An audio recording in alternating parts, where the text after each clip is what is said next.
कभी आप रास्ते में जाते होंगे तो आपको सड़क पे जाता हुआ कोई पेट्रोल का टैंकर दिखाई दिया होगा। पेट्रोल के टैंकर पे लिखा रहता है हाईली इनफ्लेमेबल, अति ज्वलनशील। क्या लिखा रहता है? ज्वलनशील नहीं, अति, मतलब चिंगारी ही काफी है। क्या काफी है? चिंगारी ही काफी है धमाका करने के लिए। दूर रहना, उसका हाईली इनफ्लेमेबल का मतलब है अत्यंत ज्वलनशील। चिंगारी ही काफी है धमाका करने के लिए। एक गुरुजी थे, अपने आश्रम में बैठा करते थे और सत्संग प्रवचन चलता रहता था। सत्संग प्रवचन चलता रहता, उसी गांव का एक छोटा सा बालक 8 साल का वहां आके बैठ जाता और मजीरा लेके बजाना शुरू कर देता, कीर्तन करना शुरू कर देता। बड़ा आनंद आता उसे। तो पहले तो सोचे गुरुजी ये बच्चा आ जाता है, पता नहीं क्या करता रहता है, बड़ा ताली बजाता रहता है, इसी एज में तो खेलना कूदना होना चाहिए। पहले थोड़ी बहुत देर के लिए आता था और प्रसाद वगैरह खा पी के भाग जाता था। फिर कई बार तो देखना शुरू किया गुरुजी ने कि ये तो 4-4 घंटे बैठा रहता है। उसकी मम्मी ढूंढते डांटते आती है, उसका नाम था रज्जक। तो मम्मी ढूंढती आती, रज्जक बेटा कहाँ गया रज्जक? रज्जक माँ ताली बजा रहा है। और गुरुदेव बोलते यार ये बड़ा बेटा जो है आपका शायद पिछले जन्म में कोई संत रहा होगा, तभी इसको 4-4 घंटा तक आनंद आता है, सत्संग में कीर्तन में आनंद आता है। तो बोले बाबा जी पता नहीं जो भी रहा होगा पिछले जन्म में, जब बाबा रहा होगा इस जन्म में ना बन जाएगा। इसको कान पकड़ के ले जाती है, उसको खींच के चल। अभी तो वो आ जाता, कई बार तो क्या होता पूरा दिन गोटी मार जाता, सवेरे आ जाता और उधरी पड़ा रहता उधरी, और जल्दी आता तो गाय होती थी उसको नहलाना शुरू कर देता और झाड़ू मार देता। आश्रम में बाबा जी का जो आसन चटाई थी उसको प्रॉपर बना के रख देता और फल ला के रख देता और फूल ला के रख देता बाबा जी के लिए। तो देखते, क्योंकि वो बाकी आश्रम के जितने भी लोग थे साधु, उनको देखता रहता था, उनकी तरह हरकतें करना शुरू कर देता था। तो मम्मी पापा बड़े परेशान है, बोला बाबा के पास जाके बैठ जाता है। और 8 साल का हो गया, फिर समय गुजरा और 1 साल गुजरा, 2 साल गुजरा, 3 साल गुजरे, और उसका मन जैसे जैसे वक्त गुजरता गया उसका मन और उधर लगता चला गया। अभी तो क्या होता था 4-4 दिन वहीं आश्रम में पड़ा रहता और घर वाले परेशान, और बोले यार ये धीरे धीरे उसकी उम्र हो गई, 16 साल का हो गया, और अभी तो उसने क्या किया बाबा जी की तरह ही गेरुआ वस्त्र भी धारण करना शुरू कर दिया। उसकी मम्मी बड़ी परेशान हो गई, कहीं बाबा ही ना बन जाए। तो एक दिन गए मम्मी पापा दोनों, उसको पकड़ के लेके आए बांध के, बोले चल बेटा घर। और घर पे उसका मन लगा रहे ऐसा कुछ समझाना शुरू कर दिया। देखो बेटा, गृहस्थ जीवन से अत्यंत उत्तम जीवन कोई नहीं होता। तुम अपनी मम्मी को देखो, तुम अपने हमको देखो, पापा को देखो, है ना। और जो गृहस्थ जीवन होता है वो सबसे उत्तम जीवन होता है। आप देखोगे भगवान राम ने गृहस्थ जीवन बिताया कि नहीं बिताया? तो कितना अत्यंत बढ़िया जीवन था।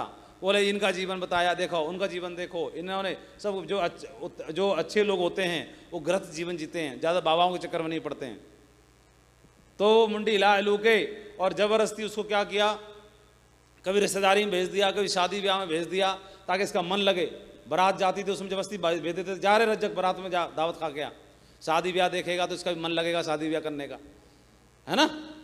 तो जबरदस्ती बांध के उसको, और एक दिन क्या हुआ उसके लिए, और रिश्तेदारी में लड़की देखना शुरू कर दी। बोले इसका ब्याह करो, निपटाओ इसको जल्दी से जल्दी।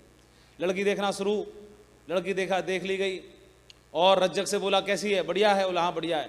बोले चल ठीक है, फिर हम ही भर तेरा ब्याह कराते हैं। शादी तय पक्की, ब्याह पक्का हो गया, और रज्जक की शादियों की तैयारियां होना शुरू, पूरा घर सजना शुरू, और टेंट वेंट आना शुरू, घोड़ी आ गई, और रज्जक के सिर पे मोहरा बंध गया। सिर पे मोहरा बांध करके और रज्जक दूल्हा की ड्रेस पहन के तैयार, हल्दी लग चुकी है, हाथों में मेहंदी लग चुकी है, और रज्जक के हाथों में चाकू है दूल्हा वाला, और तैयार हो चुका है कटार लेकर के और दुल्हन ले जाने के लिए। और घोड़े पे सवार होके, और घर से निकासी हो रही है, बारात बैंड बाजा तैयार है, ढोल पीटा, और जो भी रिश्तेदार थे वो सब तैयार हैं, दुल्हनिया लेने के लिए जा रहे हैं। इतनी देर में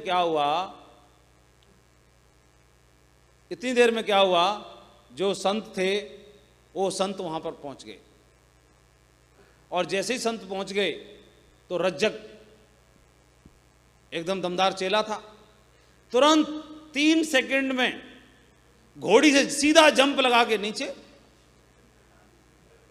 घोड़ी से सीधा जंप। ये नहीं कि गुरुजी अब तो मैं घोड़ा पे सवार हो ही गया हूं, क्या करूं, ठीक है ऊपर से ही सल्यूट मार ले, सो ना, सीधा 3 सेकंड से पहले घोड़ी से नीचे और गुरुजी के चरणों में दंडवत। तो गुरुदेव बोले, रज्जक ने गज्जब कियो, रज्जक ने गज्जब कियो, सिर पे बांधे मोर और चला था हरि भजन को, किया नरक को ठौर। जैसे ये लाइन सुनी, रज्जक ने उठाया अपना वो मोहरा उठा के एक उत्तर में और दूसरी ड्रेस पश्चिम में और कटारी पूरब में और बचा कुचा पश्चिम में और सीधा खुद गुरुजी के चरणन में, चलो गुरुदेव, उठा के गुरुदेव को गोद में और पहुंच गया आश्रम में। सारे बरातियों सारे देख रहे, रज्जक रज्जक, बोले रज्जक तो गज्जब भयो। अभी हाईली इनफ्लेमेबल, अत्यंत ज्वलनशील, चिंगारी ही काफी हो। मतलब गुरुदेव की, ये नहीं गुरुदेव बोल रहे हैं कि तू शादी करके मत कर, वो ये बोल रहे हैं कि गुरुदेव का एक इशारा ही काफी है। एक और ये उसके अंदर होगा जो रज्जक टाइप का होगा, जिसको ऐसा नहीं कि भाला भी चुबा दो तो कुछ ना हो, झड़ा दे, ऐसा चाहिए कि बात भी चुभ जाए। पतली चमड़ी वाला रज्जक, बात भी चुभ जाए, अत्यंत ज्वलनशील, ऐसा ही किसी भी क्षेत्र में डाल दो उसको, उसी क्षेत्र में नाम कर देगा, उसी क्षेत्र में इतिहास बना देगा। दार्शनिक प्रवृत्ति का नहीं चाहिए। दार्शनिक क्या होता है? फिलोसफर क्या करेगा कि वो हर चीज की में बाल की खाल निकालेगा। अत्यंत विचारणीय नहीं चाहिए। एक आदमी फौज में भर्ती हो गया, दार्शनिक टाइप का। कहां पे भर्ती हो गया? फौज में। और फौज में सुबह सवेरे पीटी हो रही है, परेड है, कप्तान ने बोला दाहे मुड़, तो पूरी बटालियन दाहे मुड़ गई। और ये सोच रहा है दार्शनिक कि दाहें क्यों मुड़ने के लिए बोला, पहले बाहें क्यों नहीं बोला, और यदि दाहें मुड़ा जाए तो इसका क्या प्रभाव होता होगा, और यदि पहले बाहें मुड़ा जाए तो क्या प्रभाव होगा। और ऐसा पूरी परेड खराब कर देगा कि नहीं कर देगा। कोई है फौजी? अच्छा यही फौजी था, अच्छा आप पता चली। सही बताओ, ये पीछे वाले एक आध फौजी है कि नहीं है? खड़ा ही नहीं हो रहा। सही बताओ, खराब कर देगा कि नहीं कर देगा ऐसा बंदा? अरे बेकार कर देगा। कप्तान को चिढ़ आएगी कि नहीं आएगी? क्या होगा उसके संग? अरे पनिशमेंट होगा कि सीधा उसका बोले ओए ओए टोपा, टोपी। बोला क्या है भाई? बोला नहीं दाहें नहीं बाहें के लिए सोच रहे थे हम। बोला उठा इसको, और कप्तान ने उठा के उसकी जो ट्रांसफर था वो मैस में कर दिया। पोस्टिंग कहां कर दी? बेटा तू रोटी बेलेगा ना तब तेरे घुटने में तेरे कल आएगी। इसकी कहां पे पोस्टिंग सीधी? मैस में। और मैस में किसके अंडर में? कुक के अंडर में, खाना बनाने वाले के अंडर में भेज दिया उसको। तो जो रसोईया था उसको काम सौंप के गया मटर छीलने का। मैं जा रहा हूं, शाम का खाना बनेगा, मटर छील के तैयार रखना। और मटर छीलने का काम किसी दार्शनिक आदमी को दे दिया जाए। उसको बोला गया कि तेरे को एक काम करना है कि छोटी मटर एक तरफ कर लेना और बड़े दाने एक तरफ कर लेना। मतलब छोटे दाने एक तरफ कर लेना, बड़े दाने एक तरफ कर लेना, छांट के रखना, छील के। तो रसोईया लौट के आया 2.5 घंटे में, और ये दार्शनिक एक मटर का दाना हाथ में पकड़ के ऐसे देख रहा है। मुंह फाड़ के, और देखा कि कोई मटर वटर कुछ छिली नहीं है, ना दाने इधर है ना उधर है। 4-5 कुछ मटर छिली हुई पड़ी है, बिखरी हुई। रसोईया ने पूछा, हाँ भाई ये क्या हुआ 2.5 घंटा में? बोला आपने बोला था कि छोटे दाने एक तरफ, बड़े दाने एक तरफ, अचानक से बीच का दाना आ गया। मैं सोच रहा हूं कि इसको कहां रखूं,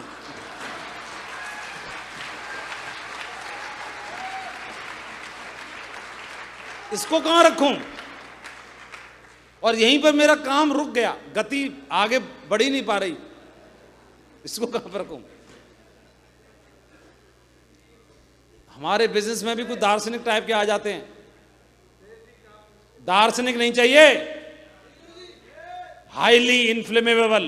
कौन? अत्यंत ज्वलनशील, बात चुप जाए, दमदार, दमदार चाहिए।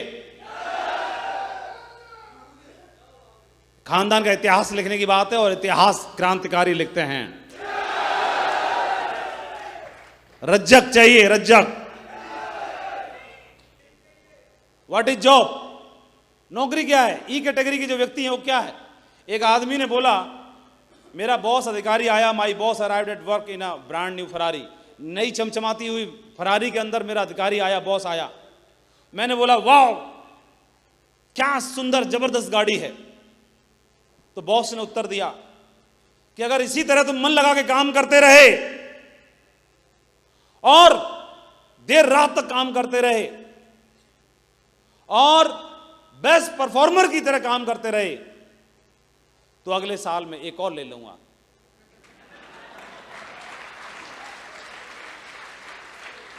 कौन लेगा? अगर नौकरी में मन लगा के काम करते रहेंगे तो अधिकारी तो लेगा। कौन लेगा? हाँ, और यहां अगर मन लगा के काम कर लिया तो चमचमाती हुई जगुआर किसके दरवाजे पे खड़ी होगी? किसके दरवाजे पे खड़ी होगी? कृष्णपाल जी की जगुआर का रिकॉर्ड कौन तोड़ने की हिम्मत रखता है? कोई रज्जक है? किसी में दम पानी है? किसमें? अभी दिख नहीं रहा है। दम है किसी में? चलो थैंक यू दोस्तों, नमस्कार, बहुत बहुत धन्यवाद महागुरु जी, आपने बोलने का मौका दिया। नाम मेरा विक्रम सिंह है मेरे साथियों, और इस बिजनेस में जब मैं आया आर्मी के अंदर जॉब किया करता था। यशनो यशनो, और आर्मी की जॉब में हवलदार था, साइपर हवलदार। जब ये बिजनेस प्लान देखने का मौका मिला, हमारे आदर्श, हमारे मेंटर, हमारे प्रेरणा के स्रोत रणवीर महागुरु जी, मैं चाहता हूं ऐसे व्यक्ति के लिए दिल से जोरदार तरीके से ताली बजाए, जोरदार तरीके से। महागुरु जी मिशन बना रखा है। जिस दिन बिजनेस प्लान देखने का मौका मिला, 6 महीने इस बिजनेस को पार्ट टाइम किया। 54 लोगों की टीम पे इंडियन आर्मी की नौकरी को लेफ्ट कर गया था 2.5 साल पहले, आज से 2.5 साल पहले। और महागुरु जी ये मिशन है, आईडी के ऊपर ओपन है, कुछ समय के बाद डायमंड आ जाएगा। यह विक्रम सिंह साला साल बाप क्यों औलाद नहीं, कुछ भी करना पड़े महागुरु जी, कुछ भी करना पड़े, जगुआर कार से डायमंड शिप कराएगा। ये कसम है अपने आप से, ये कसम है, और ये वादा है गुरु जी, कुछ भी करना पड़े, जगुआर कार आएगी, जगुआर कार आएगी, जगुआर कार आएगी महागुरु जी, जगुआर कार लेके आऊंगा महागुरु जी, कुछ भी करना पड़े महागुरु जी, आएगी महागुरु जी, ये वादा है महागुरु जी अपने आप से, कुछ भी करना पड़े महागुरु जी, ये अपने आप से प्रण है महागुरु जी। जगुआर कार आएगी, आएगी, आएगी महागुरु जी, आएगी महागुरु जी, लेके आऊंगा महागुरु जी, डायमंड सिर्फ जगुआर कार से कराऊंगा। बहुत बढ़िया, शाबाश, बहुत बढ़िया। लेके जाओ टाइगर को, शेर है, दम है टाइगर में। बैठ जाओ। सो इसलिए बड़ी जगुआर लाने के लिए, बड़ा काम करने के लिए छोटे छोटे बदलाव करने होते हैं। अपनी मानसिकता को बिजनेसमैन की मानसिकता में बदलना होता है। किसी भी लेवल की ट्रेनिंग हो, किसी भी लेवल की मीटिंग हो, मुझे याद है कोई मीटिंग होती थी गोल्ड लेवल पर, दिशा ट्रेनिंग की बात थी, जसवीर का नंबर ही नहीं पड़ा। पहले सिल्वर गए थे, तब पहले सिल्वर था तो गोल्ड लेवल की मीटिंग थी, नहीं जा पाया बेचारा, और पूजा अर्चना करते रह गए। उसके बाद में फिर नंबर पड़ा तो पर लेवल के जाएंगे, अगली बार भी नंबर नहीं पढ़ पाया, और अगली बार जैसे तैसे नंबर आया 2-3 साल के बाद में तो ट्रेनिंग छूट गई। सादाबाद से गांव से पोथा पन्ना लेके अपना बैग झोला लेके डंडा लेके अपना निकले थे, और निकलते निकलते 2 बजे ट्रेन थी, और वहां पर 2 बजे में 5 मिनट बाद पहुंच पाए तो ट्रेन छूट गई। और ये यहां पर हैं, जैसे दिलवाले दुल्हनिया की काजोल प्लेटफॉर्म पर रह गई और ट्रेन चलती। अब उसमें उसमें तो शाहरुख खान था, उसका राहुल था जो उसे हाथ पकड़ के थाम लेगा, लेकिन इस वाली दुल्हनिया के लिए कोई होना चाहिए। तो हमारे बिजनेस में तो अपलायन ही ऐसा हो सकता है, और इनको ट्रेन में चढ़ाने के लिए चेन पुलिंग कर दी गई, जो होगा देखा जाएगा। जैसे तैसे करके चेन पुलिंग करके टाइगर मुश्किल से चढ़ पाया, तब सांस में सांस ली। तो मीटिंग के लिए बहुत ही पागल रहते थे। एक मानसिकता यह भी है कि मीटिंग का मतलब, कोई भी आदमी अपने व्यापार को बढ़ाने के लिए मीटिंग का मतलब यह होता है कि हम कौन से एंगल से सोच रहे हैं और कौन से एंगल से हमें सोचना चाहिए। मैं इस एंगल से सोच रहा हूं, मैं कौन से एंगल से सोच रहा हूं यह महत्वपूर्ण नहीं है।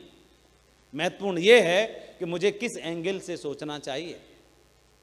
और कोई भी मीटिंग मेरे एंगल को, मेरे डायरेक्शन को, मेरे एंटीना को बिल्कुल सेट करने का काम करती है। मैं एक बार किसी मीटिंग में गया तो परमानेंट मेरा एंटीना सेट नहीं हो पाएगा, कुछ दिन रहेगा, फोकस रहेगा। कितना भी दुनिया का सबसे महंगा से महंगा कैमरा खरीद लो, 1 लाख रुपए से लेकर 1 करोड़ तक का, हर लेंस पर उसका फोकस हर बार सेट करना होता है। आप काम करेंगे दुनिया में, जब भी हर बार हमें फोकस होने की जरूरत होती है। मेरा मूल्य कितना भी बढ़ जाए, मैं कितना भी बड़ा हो जाऊं, मुझे हर बार मेरे फोकस को सेट करने की आवश्यकता होगी। और जो अनुभवी होगा वही मीटिंग के माध्यम से ही मेरे फोकस सेट हो सकता है। इसलिए बार बार मीटिंग की आवश्यकता होती है। मीटिंग में ही मुझे डायरेक्शन सही मिलने वाला है। मैं क्या सोच रहा था ये इंपॉर्टेंट नहीं है, मुझे क्या सोचना चाहिए ये बहुत महत्वपूर्ण है। क्योंकि जैसे पहले मैं जूनियर होता हूं तो मेरी जिम्मेदारी होती है सीनियर बनने की, टीम बनाने की, और जैसे ही मैं सीनियर बन जाता हूं अब मेरी जिम्मेदारी हो जाती है, अब मैं अकेला नहीं हूं, मेरे साथ सैकड़ों और हजारों लोगों का साथ है। उनको सही डायरेक्शन देने के लिए भी मुझे अब सही डायरेक्शन पर रहने की आवश्यकता होती है। इसलिए हर बार मीटिंग की आवश्यकता होती है, बार बार मीटिंग की आवश्यकता होती है। एक एटीट्यूड ये होता है, अरे मीटिंग में क्या है, वही होगा, अपनी बातें स्लाइड प्लाइड लगा लू के दाएं बाएं घुमा घुमू के वही बातें बताई जाएंगी। बातें तो वही बताई जाएंगी, लेकिन उन्हीं बातों से पिछली बार तुम्हारा दिमाग सही डायरेक्शन में आया था और वहां से वहां पहुंच गए। इस बार फिर वही बातें होंगी, फिर वही बातों से दिमाग का डायरेक्शन फिर से सही होगा और फिर से एक बार और जंप लगाओगे। इसलिए हर बार उस मीटिंग की आवश्यकता होती है, हर बार। और तो हमें मालकियत वाली सोच रखने की आवश्यकता होगी। ई और एस में थे तो क्या फर्क पड़ता है, अब बी बन गए हैं, अब बिजनेसमैन बन गए हैं, तो बिजनेसमैन की सोच डेवलप करने की आवश्यकता है। ज़्यादातर लोगों का क्या होता है, माइंडसेट नहीं बदल पाता। मैं यहाँ पर नौकरी वाला व्यक्ति था और जम करके मैं बिजनेसमैन तो बन गया, दिखने में टाई लगा ली, कोट पहन लिया और मैं सेल्स ऑफ एडवाइजर बन गया।